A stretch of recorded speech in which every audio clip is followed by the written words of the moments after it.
स्वागत है आप सभी का आपके अपने चैनल कलेक्शन ऑफ बुक्स में। यदि आप किताबों से प्रेम करते हैं तो यह चैनल है खास आपके लिए, जिसमें हम आपको विभिन्न प्रकार की ज्ञानवर्धक व रोचक पुस्तकें पढ़कर सुनाते हैं। आप स्वामी विवेकानंद के अन्य वीडियो डिस्क्रिप्शन बॉक्स में जाकर सुन सकते हैं, आपको पसंद आएंगे। तो आज हम आपके लिए लेकर आए हैं स्वामी विवेकानंद की आत्मकथा भाग 4, जिसका शीर्षक है आदि मठ, बरानगर और मेरा परिव्राजक जीवन, जिसमें हम जानेंगे कि कैसे महीने भर पुरानी रोटी खाकर स्वामी ने अपने को रोगी बना लिया और महीना भर तक स्वामी का नमक भात पर रहना व पत्ते उबालकर खाना, लोगों से मिलने वाले अपमान व लांछन का वर्णन, जहरीले सांपों के बीच रहना तथा स्वामी का लिखा पत्र। तो आइए शुरू करते हैं आज का वीडियो। आखिर एक दिन मेरे गुरुदेव का प्रयाण काल उपस्थित हुआ। हम सबने मिलकर यथासाध्य उनकी सेवा की। हम लोगों के खास बंधु बांधव नहीं थे। ऐसे सब अद्भुत चिंतन में आस्था रखने वाले तरुण लोगों की बात भला कौन सुनता। उस जमाने के भारत में नौजवान कुछ भी नहीं थे। एक बार जरा सोचकर देखें, लोगों के सामने 12 नौजवान बड़े बड़े आदर्शों की बात कर रहे हों और उन आदर्शों को उन लोगों ने अपने जीवन में उतार लेने का दृढ़ संकल्प किया हो। उन दिनों सभी उन पर हंसते थे। वह हंसी धीरे धीरे गंभीर विषय में परिणत हो गई। बकायदा अत्याचार शुरू हो गया। हंसी ठिठोली जितनी प्रबल हो उठी, हम उतने ही दृढ़ प्रतिज्ञ हो उठे। ठाकुर कहा करते थे, प्रातः संध्या मन खूब सत्व भावापन्न रहता है, उसी वक्त एकाग्र मन से ध्यान करना चाहिए। ठाकुर के प्रयाण के बाद हम सब बरानगर मठ में कितना कितना जप ध्यान किया करते थे। हम सब भोर 3 बजे जाग जाते थे। शौच आदि के बाद कोई नहाकर, कोई बिना नहाए ही ठाकुर घर में जाकर जप ध्यान में डूब जाता था। उन दिनों हम सबके मन में वैराग्य भाव पूर्णतः जन्म ले चुका था। यह संसार है या नहीं, इसकी बिल्कुल सुध ही नहीं रहती थी। शशि अर्थात स्वामी रामकृष्णानंद 2400 घंटे ठाकुर की सेवा में ही तल्लीन रहता था। वह घर की मालकिन जैसा था। भिक्षा करके वह ठाकुर के भोग राग और हम सबके खाने पीने का जुगाड़ करता था। ऐसे भी दिन गुजरते थे जब सुबह से लेकर 4-5 बजे तक जप ध्यान जारी रहता था। शशि खाना लिए देर देर तक बैठा रहता था। अंत में किसी तरह खींच घसीट कर हमें जप ध्यान से उठा देता। ओह, शशि की निष्ठा की क्या कहने। हम सब ठहरे साधु सन्यासी लोग, मांग मूंग कर जो आता था उसी में चल जाता था। अब सुरेश बाबू और बलराम बाबू नहीं रहे। अगर वे दोनों आज होते तो यह मठ देखकर कितने खुश होते। सुरेश बाबू एक तरह से इस मठ के प्रतिष्ठाता थे। वे ही बरानगर मठ के सारे खर्च वहन करते थे। सुरेश मित्र ही हम सबकी ज्यादा फिक्र करते थे। उनकी भक्ति विश्वास की तुलना नहीं थी। खर्च वर्च के अभाव की वजह से कभी कभी हम मठ बंद कर देने के लिए बहस भी करते थे, लेकिन शशि को इस बारे में किसी हाल भी राजी नहीं करा पाए। शशि हम सबके बीच सेंट्रल फिगर था, केंद्रीय व्यक्ति। किसी किसी दिन मठ में इतना अभाव हो जाता था कि कुछ भी नहीं होता था। भीख मांगकर चावल आता था तो नमक नहीं होता था। किसी किसी दिन केवल नमक भात पर गुजारा करना पड़ा, फिर भी किसी को कोई शिकायत नहीं होती थी। जप ध्यान की प्रबल धुन में हम सब उन दिनों केवल गोते लगा रहे थे। तेला कुचों के जंगली पत्ते उबालकर सिर्फ नमक भात पर महीने महीने तक गुजारा होता था। आहा, क्या दिन थे वे। यह सब कठोरता देखकर भूत भी भाग खड़ा होता। मनुष्य की तो बात ही क्या। वैसे यह बात ध्रुव सत्य है कि किसी के भीतर अगर वस्तु हो तो हालत जितनी भी प्रतिकूल होगी उतनी ही भीतरी शक्ति का उन्मेष होगा। लेकिन अब जो मठ में खाट बिछावन खाने पीने आदि का बंदोबस्त हो सका है, उसका कारण है हम सबने जितना सहा है उतना वे लोग क्या सह सकते हैं जो आज सन्यासी बनने आते हैं। हमने ठाकुर का जीवन देखा है, इसलिए दुख कष्ट की उतनी परवाह नहीं करते थे। आज के लड़के अपने को उतना कठोर नहीं बना सकते, इसलिए रहने के लिए थोड़ी सी जगह और मुट्ठी भर अन्न का बंदोबस्त कर दिया गया। मोटा भात मोटे कपड़े पाते रहे तो लड़के साधन भजन में मन लगाएंगे और जीव मात्र के हित साधन में अपना जीवन अर्पित करना सीखेंगे। प्रश्न, मठ में ये सब खाट बिछावन देखकर बाहरी लोग कितना कुछ कहते हैं। तो कहने दो न, हंसी मजाक में ही सही। यहाँ के बारे में एक आध बार सोचेंगे तो जरूर शत्रु भाव से जल्दी ही मुक्ति होगी। ठाकुर के देह त्याग के बाद सभी लोगों ने हमें त्याग दिया। उन लोगों ने हमें गरीब छोकरे मानकर हमें छोड़ दिया। केवल बलराम, सुरेश मास्टर और चुन्नी बाबू, ये लोग ही विपत्ति में हमारे साथी रह गए। अस्तु, इन लोगों का ऋण हम सब कभी भी नहीं चुका सकेंगे। उसके बाद दारुण दूह समय आ पहुंचा, हमारे लिए भी और अन्यान्य भाइयों के लिए भी। मेरे लिए वह कैसा दारुण दुर्भाग्य था। एक तरफ मेरी माँ और भाई थे। उन दिनों पिता की मृत्यु के कारण हम सब चरम दारिद्र्य में फंसे थे। अधिकतर दिन हमें बिना खाए रहना पड़ता था। एकमात्र मैं ही उनका भरोसा था जो सहायता करने के योग्य था। मेरे सामने उन दिनों दो दो दुनिया थी। एक तरफ माँ भाइयों को फांके करते हुए देखता रहता था और दूसरी तरफ यह विश्वास करता था कि गुरुदेव की भावधारा भारत तथा विश्व के लिए कल्याणप्रद है, इसलिए इस आदर्श को विश्व में प्रचार के कार्य में परिणत करना ही होगा। दिन पर दिन, महीने दर महीने यही द्वंद्व चलता रहा। कभी कभी लगातार 5-6 दिनों तक प्रार्थना करता रहता। उफ, कैसी हृदय वेदना थी। उन दिनों में भीषण यंत्रणा महसूस किया करता था। जवान हृदय का स्वाभाविक स्नेह मुझे आत्मीय लोगों की ओर खींच रहा था। अति प्रियजन की दुर्दशा मुझसे सहन नहीं हो रही थी। ऐसा कोई भी नहीं था जो मुझे सहानुभूति देता। बालक की कल्पना के प्रति भला कौन सहानुभूति जताता? जिस कल्पना के लिए इतना कष्ट झेलना पड़े, उस कल्पना के प्रति कौन संवेदना जताता? केवल एक व्यक्ति, श्री मां शारदा के अलावा किसी को भी मुझसे सहानुभूति नहीं हुई। इस एक जन की सहानुभूति ही मेरे लिए आशा और आशीर्वाद लेकर आई। वे श्री रामकृष्ण की सहधर्मिणी थी। वे इन बालकों के आदर्श के प्रति सहानुभूति रखती थी। हालांकि उनकी कोई आर्थिक क्षमता नहीं थी। वे तो हम सबसे भी ज्यादा दरिद्र थी। खैर, जो भी हो, हम सब संग्राम में कूद पड़े। मैं मन प्राण से यह विश्वास करता था कि यह भावधारा एक दिन समग्र भारत को युक्ति परायण कर देगी और यही भावधारा विभिन्न देश और विभिन्न जातियों का कल्याण साधन करेगी। इसी विश्वास से मेरे मन में इस स्थिर विश्वास ने जन्म लिया कि इस सपने को नष्ट होने देने की बजाय कुछ एक लोगों का दुख वरण करना बेहतर है। एक माँ और दो दो भाई अगर मरते हैं तो क्या फर्क पड़ता है? यह भी तो त्याग है, इसलिए त्याग करो। त्याग के बिना दुनिया का कोई कार्य संपन्न नहीं होता। अपनी छाती चीर कर रक्तपिंड बाहर निकालना होगा। वह रक्त सित हृदय वेदी पर उत्सर्ग करना होगा। तभी तो महत् कार्य सिद्ध हो सकता है। इसके अलावा और कोई राह है क्या? ऐसी कोई अन्य राह कोई खोज नहीं पाया। आप लोगों में जिसने भी कोई महत् कार्य साधन किया हो, मैं कहता हूं वह सोच कर देखे। कितना विराट मूल्य है यह, कैसी भीषण वेदना है यह। हर जीवन में, हर सफलता के पीछे कैसा भयानक दुख भोग है। हम नौजवानों के दिन इसी तरह गुजरने लगे। अपने आसपास के सभी लोगों से केवल अपमान और लांछन ही मिला। दर दर भीख मांगकर अन्न जुटाना पड़ता था। यहाँ वहां दो एक टुकड़ रोटी मिल जाती थी। कोई एक अति पुराना टूटा फूटा घर रहने के लिए जुट गया। वहां फर्श पर जहरीले सांप रेंगते रहते थे। कम किराए का घर पाकर हम सब उसी में रहने लगे। इसी तरह कई साल गुजर गए। इस दौरान समस्त भारत का पर्यटन कर डाला। उद्देश्य धीरे धीरे इस भावधारा के प्रचार की कोशिश। 10 वर्ष गुजर गए। मुझे कोई आलोक रेखा नजर नहीं आई। बार बार हताशा जागती रही। लेकिन एक चीज ने हम सबको आशान्वित रखा। वह थी परस्पर के प्रति हमारा अगाध विश्वास और गहरा प्यार। मेरे चारों तरफ लगभग 100 स्त्री पुरुष थे। कल अगर मैं साक्षात शैतान भी बन जाऊं, फिर भी वे लोग यही कहते, हम सब अभी जिंदा हैं, हम तुम्हारा कभी त्याग नहीं करेंगे। यह प्यार ही मेरे लिए परम आशीर्वाद था। सुख दुख में, दुर्भिक्ष यातना में, शमशान में, स्वर्ग या नरक में जो मुझे कभी त्याग न करे वही तो बंधु होता है। यह बंधुत्व क्या तमाशा है? ऐसे बंधुत्व की शक्ति के बल पर तो मोक्ष लाभ भी संभव है। हम सब अगर इस ढंग से प्यार कर सकें तो यह प्यार ही हमें मुक्ति दिला देगा। इस विश्वस्ता में ही एकाग्रता का सार निहित है। अगर किसी में वह विश्वास, वह शक्ति, वह प्यार मौजूद हो तो दुनिया में उसे किसी देवार्चन, पूजन, वंदन की जरूरत नहीं है। दुख के इन दिनों में यह प्यार ही हमारे अंतस को सदा जागृत रखता था। उस प्यार ने हम सबको हिमालय से लेकर कन्याकुमारी और सिंधु से ब्रह्मपुत्र तक परिचालित रखा। इस तरह हमारा तरुण दल समग्र भारत में परिभ्रमण करने लगा। धीरे धीरे हम सब लोगों का ध्यान अपनी तरफ आकर्षित करने लगे। 90% मामलों में हमें प्रतिकूल आचरण मिला। सहायता अतिशय कम क्षेत्रों से मिली, क्योंकि हम सब में एक दोष था। हम सब दुख दारिद्र्य में लिपटे रूखे इंसान थे। जीवन में जिसे अपनी राह खुद बनानी पड़ती है वह जरा रूखा ही होता है। शांत, कोमल और शरीफ होने, सज्जनों और देवियों आदि कहने जितना पर्याप्त समय उसके पास नहीं होता।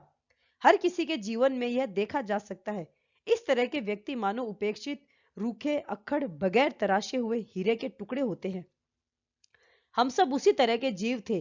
कहीं कोई समझौता नहीं। यही हमारा मूल मंत्र था, यही हमारा आदर्श है, और इस आदर्श को अपने प्राण देकर भी कार्य रूप देना होगा।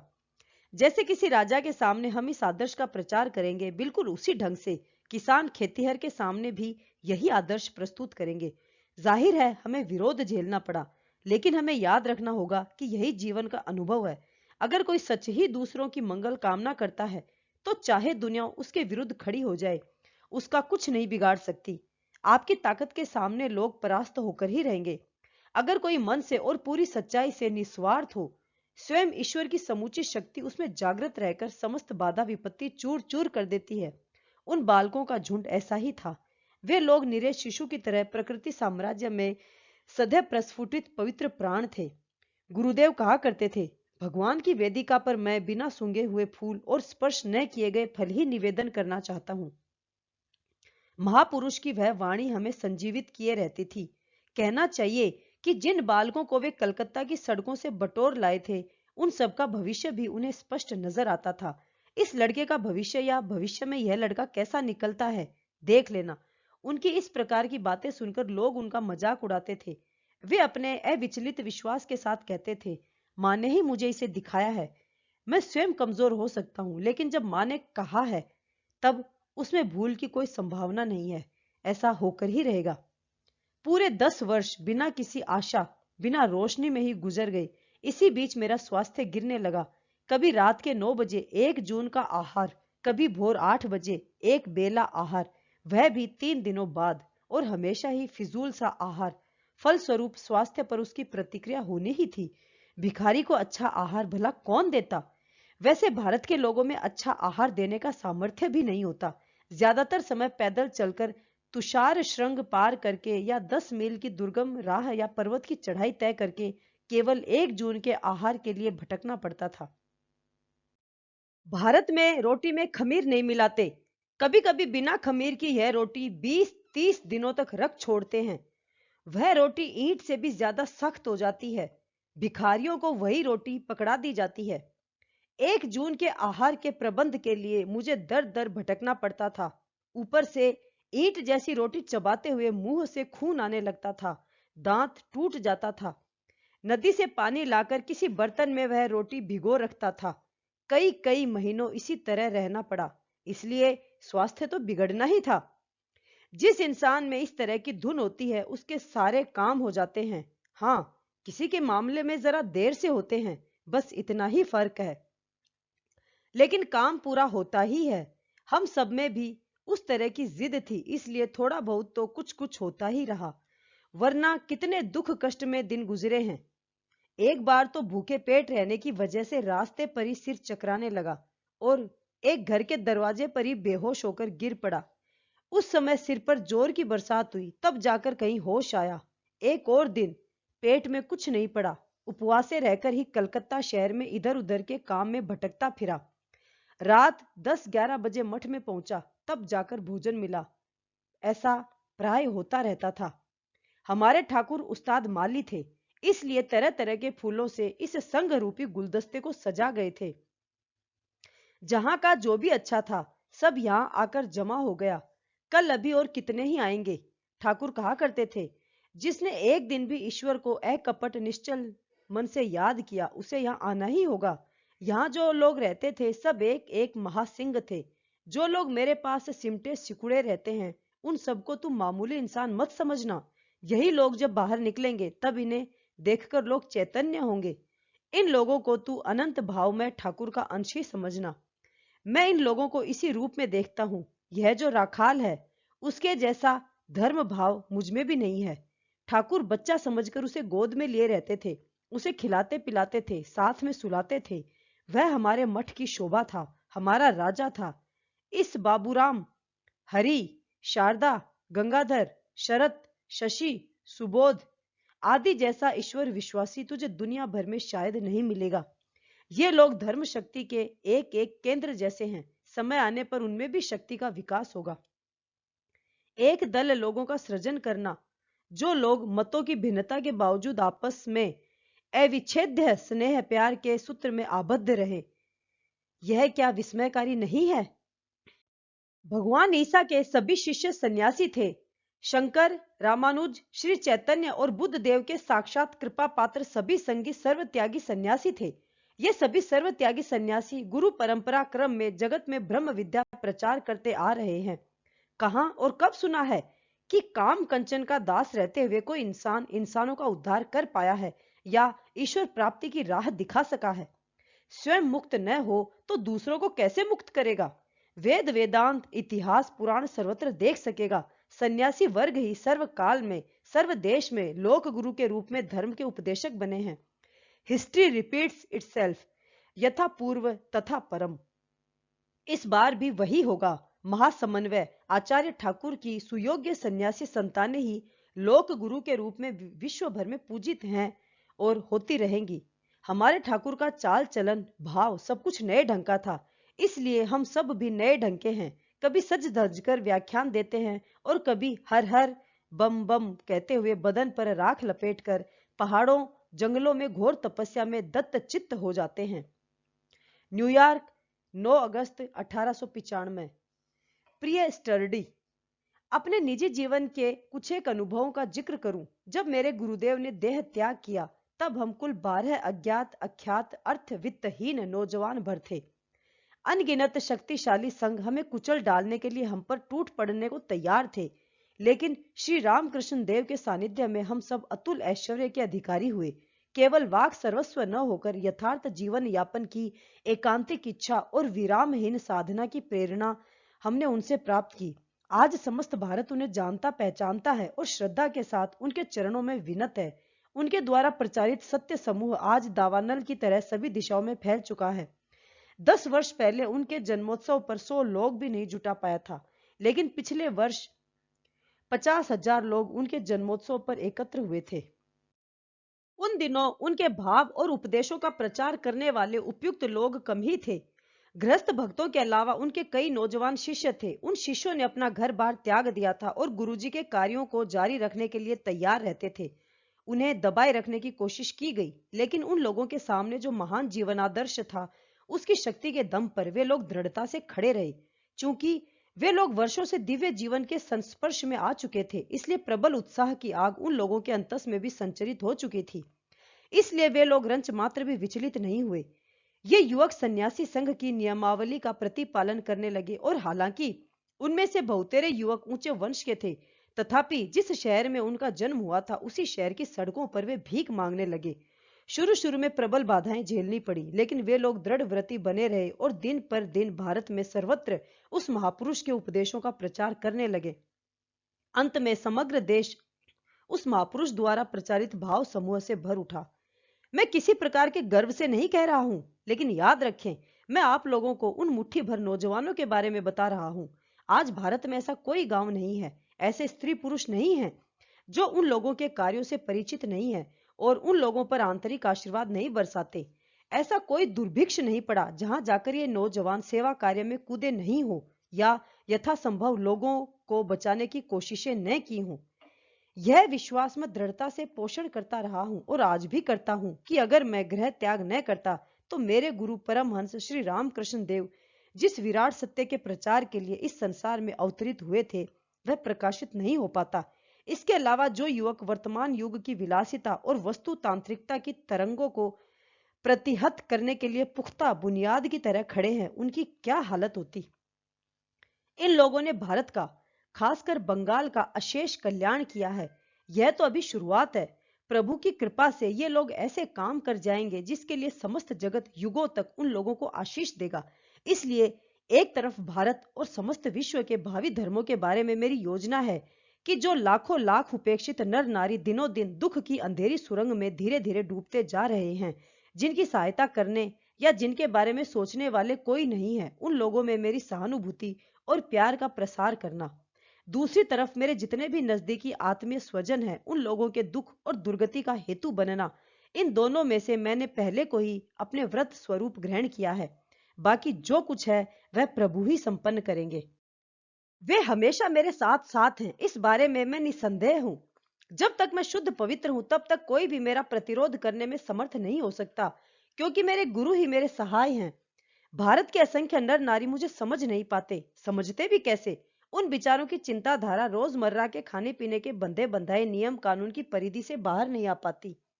मेरा समादर हो या न हो, मैंने नौजवानों के इस दल को संघबद्ध करने के लिए ही जन्म लिया है। सिर्फ ये लोग ही नहीं, भारत के नगर नगर में और भी सैकड़ों हजारों युवक मेरा हाथ बटाने के लिए तैयार बैठे हैं। ये लोग दुर्दमनीय लहरों के रूप में समस्त भारत भूमि पर प्रवाहित होंगे। जो लोग सबसे ज्यादा दीनहीन और पद दलित हैं, उनके दर दर तक ये लोग सुख, स्वाच्छंद्य, नीति, धर्म और शिक्षा पहुंचाएंगे। यही मेरी आकांक्षा है, मेरा व्रत है। मैं यह लक्ष्य साधन करूंगा ही, अन्यथा मृत्यु को वरण करूंगा। हमारे संप्रदाय की एक और विशेषता यह है कि अपनी राय या विश्वास हम दूसरों पर थोपने का अधिकार नहीं रखते। हम में से बहुतेरे लोग किसी प्रकार की मूर्ति पूजा में विश्वास नहीं करते। जो गुरु आप लोगों के इतिहास में वर्णित समस्त अवतारी पुरुषों के मुकाबले सैकड़ों गुना अधिक पवित्र हो, उस प्रकार के गुरु की अगर कोई विधि विधान से पूजा करे तो इसमें क्या नुकसान है? अगर ईसा, कृष्ण या बुद्ध की पूजा करने में कोई नुकसान नहीं है, तो जिस पुरुष प्रवर ने अपने जीवन, चिंतन और कर्म में लेश मात्र भी कुछ अपवित्र नहीं किया हो, जिनकी अंतर्दृष्टि से जन्मी तीक्ष्ण बुद्धि अन्य सभी एक देशदर्शी धर्म गुरुओं के मुकाबले ऊर्ध्वतर स्तर पर विद्यमान हो, उनकी पूजा करने से क्या नुकसान हो सकता है? इसी के साथ ही स्वामी विवेकानंद की आत्मकथा भाग 4 पूरा हुआ। मैं श्रोताओं को बताना चाहूंगी कि पिछले कुछ दिनों से मेरी तबीयत ठीक नहीं है और गला भी खराब है, किंतु कुछ श्रोताओं को विवेकानंद जी का बड़ा इंतजार रहता है, इसलिए मैंने वीडियो बनाया है। यदि मेरी आवाज की वजह से आपको वीडियो सुनने में कोई असुविधा हुई हो तो मैं आपसे क्षमा प्रार्थी हूँ। तो मिलेंगे बहुत ही जल्दी अगले वीडियो में, तब तक के लिए जय हिंद।